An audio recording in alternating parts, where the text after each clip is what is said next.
Agora, por que, Lucas, por que é tão polêmico esse cara, o Bukele? Por que se o cara resolveu 90% da crime... Bukele é o presidente do El Salvador. Eu acho que o Lucas pode explicar melhor, obviamente. Mas por que ele é tão questionado, tão polêmico? Ah, porque ele não cumpre os direitos humanos. Porque o cara resolveu 90% da criminalidade. 90%. Que o país era um caos. El Salvador era um caos de violência, assim como o Rio de Janeiro. Tipo, esse bobeiro estava um pouco pior que o Rio, como o Ceará também. Acho que o estado do Ceará hoje... Bahia. São estados que sofrem muito, com muita violência e a criminalidade. Por quê? Por que ele é tão... mal visto, assim, pela imprensa? Eu acho que ele não joga, para dar resposta simples, ele não joga o jogo que todo mundo gostaria que ele jogasse. Eu me esforcei muito nessa pesquisa que a gente fez lá, a gente levou um time, pegou muita fonte e tal, para entender qual é o limite daquilo que ele estava fazendo. Ele fez uma série de coisas, tá? Ele vem meio outsider da política, ele era um empresário, jovem, filho de palestino, é o 10º filho do pai. Que a esquerda odeia. O cara é filho de palestino, mas a esquerda faz questão de colocá-lo como... Ele se coloca... Ele é um palestino fora da Palestina, né? Entendi. Ele deu certo, o cara é empresário. Então ele era empresário, ele tinha uma agência de marketing, comunicação, que inclusive fez muita campanha eleitoral, foi bem sucedido e tal, um cara de boa instrução, educação, nasceu numa família boa. Resolveu ir pra política. Resolveu ir pra política, diz ele que pro legado. E ele foi pra política com uma cabeça bem diferente. Ele foi pra política com aquela cabeça meio... Eu sou o CEO de El Salvador. E como ele era marqueteiro, ele soube fazer ali um jogo de muita visibilidade. Ele virou o presidente TikToker. Ele pensava no filme que ele ia fazer. Então nada que ele fizesse... na rua poderia não ter uma versão em filme. Mais ou menos como o prefeito de Sorocaba. Acho que é melhorado, né? Não, tudo bem, faz os vídeos. Sorocaba tá de brinks, né? Ele mostra tudo, ele faz... O fenômeno é meio global.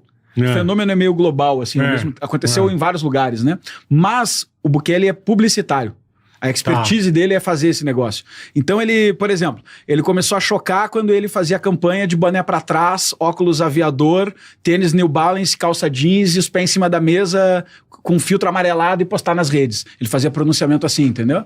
Então ele começou a soar não pro público jovem, mas como um jovem faria campanha. Então ele tinha um apelo estético muito grande. Esse negócio de Secote, em grande medida, tem uma jogada estética nisso, que se tornou o cartão de visita de El Salvador. Que é, cara, olha aqui o presídio que a gente tem, todo mundo tatuado e tal. Então é um negócio meio insano. E aí ele começou a entrar, ele entrou pra mudar a política, estava muito destinado a isso. Ele primeiro foi prefeito de uma cidadezinha chamada Nuevo Cuscatlán, que é... pequenininha, bem pequenininha. E ele fez dessa cidade um laboratório de comunicação. Então ele fez uns negócios nessa cidade... lá.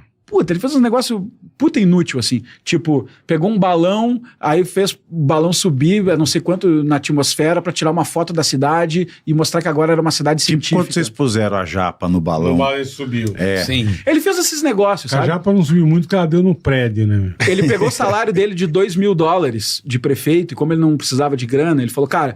Todo mês eu vou pegar esses $2.000 e vou dar uma bolsa de estudos para um estudante em El Salvador que não vai se envolver com as gangues. Dória. Então, tinha esse clima. Dória. Tinha esse clima. Tá. Tinha esse clima. Que você ele olha o material, que eu acho uma merda, tá? Não, ele não... O Bukele Dória, não quando dava o salário... Assim. É um menosprezo, É do né? tipo assim, mas eu dou o meu salário. Do tipo assim, quer dizer então que a gente só vai colocar cara rico no poder? Porque um prefeito, um cara que às vezes é um professor... Mais humilde. Mais simples assim... Precisa do dinheiro, porque ele tá trabalhando, Exato. né? Eu quero que seja bem remunerado para que trabalhe de verdade, não é verdade? Cara, mas é marketing, né? Lógico. Assim, lógico resumindo, é marketing, né? Até porque prefeito que quer ganhar dinheiro não ganha dinheiro com salário. Aqui no Brasil... Importante lembrar, né?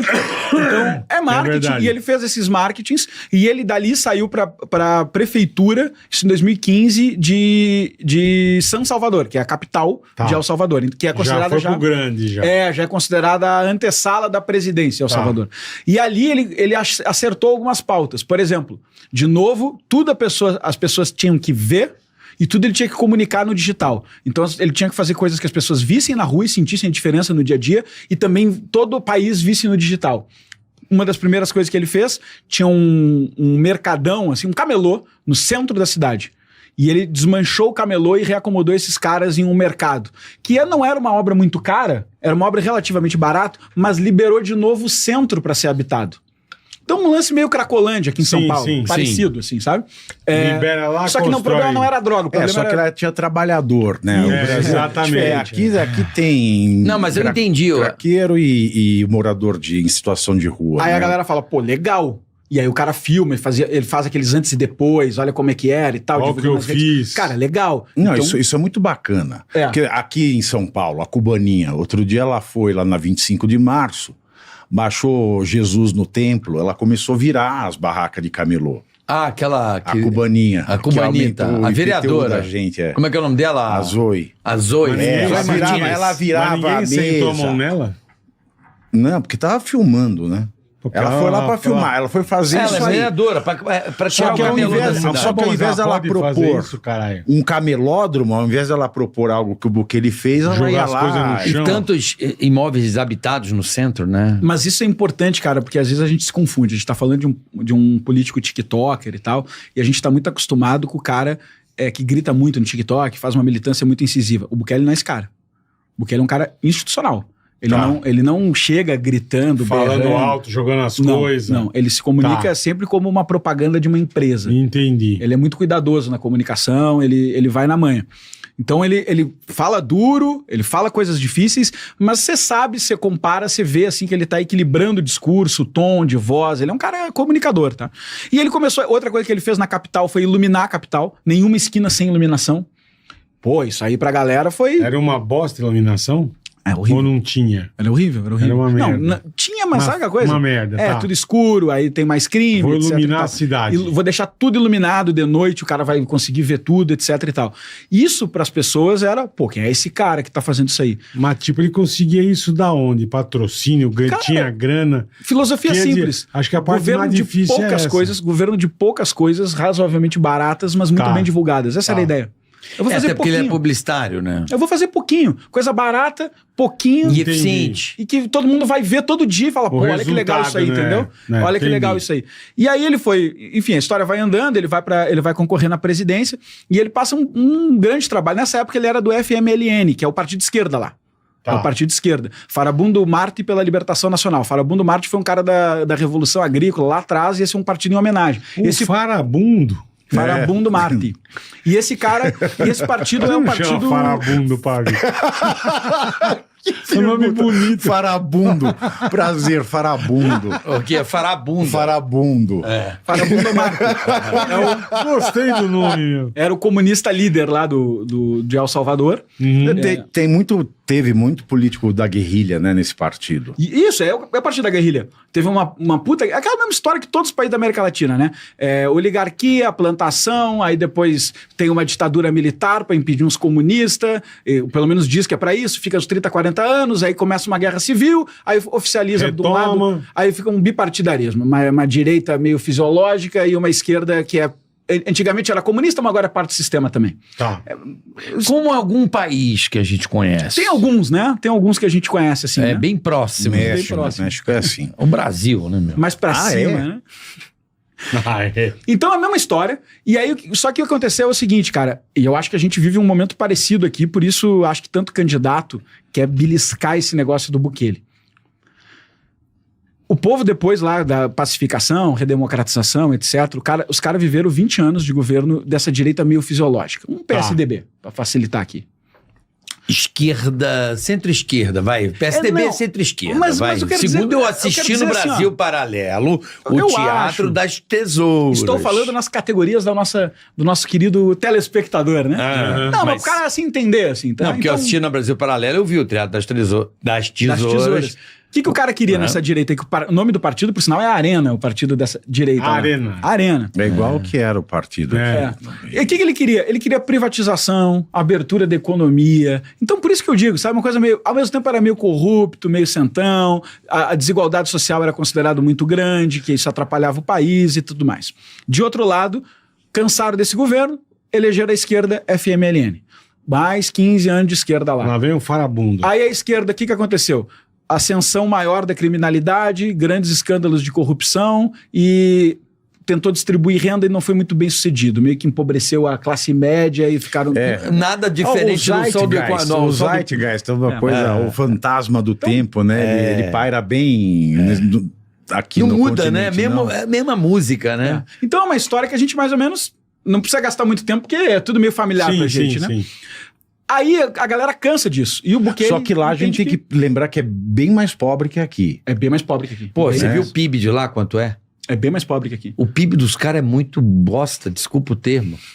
32 bi de dólar.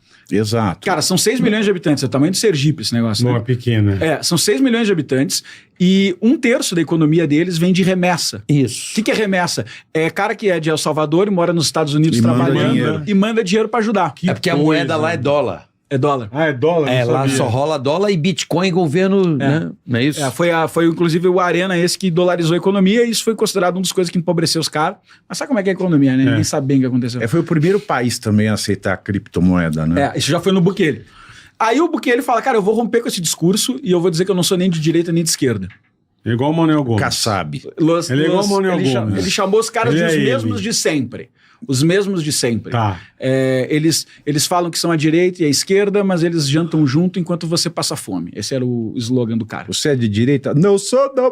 É de esquerda? Não sou, não. E aí ele botou um discurso, eu sou contra ladrão. Sou contra ladrão. É ladrão? Por isso que eu digo, no momento, olha que os Zeitgeist... É uma coisa impressionante. Eu acho, por isso que tem muito político beliscando esse case do Bukele e tentando se aproximar disso. Todo político do Brasil que foi pra lá foi fazer essa visita no Secote, né? Exatamente. Nem todos conseguiram falar com o Bukele. Vocês conseguiram... Com o Naíbe, não. Falar com ele? Com o Naíbe, não, porque...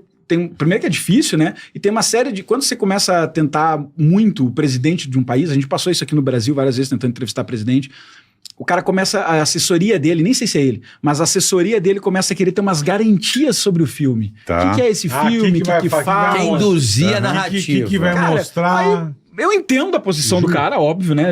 O presidente do país vai se meter num negócio lá cheio de crítica, por quê? Mas... não é bom, né? Essa posição assim de... tá aqui o meu filme, olha como eu tô fazendo e tal. É meio ruim isso aí, né? Lógico. Perde a tua independência, né, total. velho? Não, e a palavra é ruim também de dizer pro cara, não, fica tranquilo, participa do nosso filme. Eu não vou te queimar. Aí tu queima, cara, pô, é fogo também. Perde um pouco, não fica tão isento quanto, né? Cara, não te dá liberdade pra tu fazer o que tu quiser sem pensar nas amarras que tu tem. Tem críticas também, como tudo na vida, tem um lado bom e ruim. O cara não quer que você fale o lado ruim. Essa é a playlist mais completa e com mais conteúdo inédito de El Salvador que você vai ver por aqui no Brasil. A partir de hoje, o membro da Brasil Paralelo passa a ter acesso não somente a esse filme, mas toda uma playlist com muito conteúdo desenvolvido, cada um especificamente numa parte do tema. Não fizemos apenas um documentário sobre o tema, fizemos vários. E você, entre eles, vai ver a ascensão das maras e das facções criminosas de El Salvador, como elas chegaram ao poder, quase tomaram o Estado e, inclusive, usaram rituais iniciáticos e, segundo alguns, até satânicos para conseguirem o nível de status que tinham dentro da sociedade jovem de El Salvador. Você também vai ver como a reforma penal foi feita por dentro do Estado. Qual foi o direito penal do inimigo, teoria alemã utilizada por Nayib Bukele. Quais são as polêmicas que congelam os debates entre juristas no mundo inteiro. Como El Salvador trouxe isso de fato para a prática, passo a passo, até encarcerar, segundo os próprios, mais de 95% dos criminosos do país. Você vai ver o perfil completo e biográfico de Nayib Bukele, o presidente polêmico que se afirma CEO de El Salvador, fala não ser nem a direita nem a esquerda e foi chamado pela revista Times de o ditador mais legal do mundo. Tudo isso é um trabalho inédito da Brasil Paralelo para compreender completamente, sem vieses, o estudo de caso El Salvador. É a playlist mais completa que eu conheço sobre o assunto, tratando ele com a seriedade que merece e aprofundando o debate com pessoas que viveram essa história na pele. Ao se tornar membro da Brasil Paralelo, você recebe acesso ao nosso aplicativo de celular e de televisão e também acesso à nossa plataforma exclusiva de conteúdo. Lá você encontra mais de 100 produções originais, séries, filmes, documentários, análises desses filmes, e-books e muito mais. E para aqueles assinantes do plano Premium, você recebe dezenas de cursos do Núcleo de Formação. É um catálogo que a gente construiu ao longo desses 10 anos, com muito carinho e com todo o nosso esforço para resgatar os valores, ideias e sentimentos no coração de todos os brasileiros. Então clique agora aqui no link da descrição e vamos juntos estudar e entender o case de El Salvador, o dia em que o medo mudou de lado. Até breve.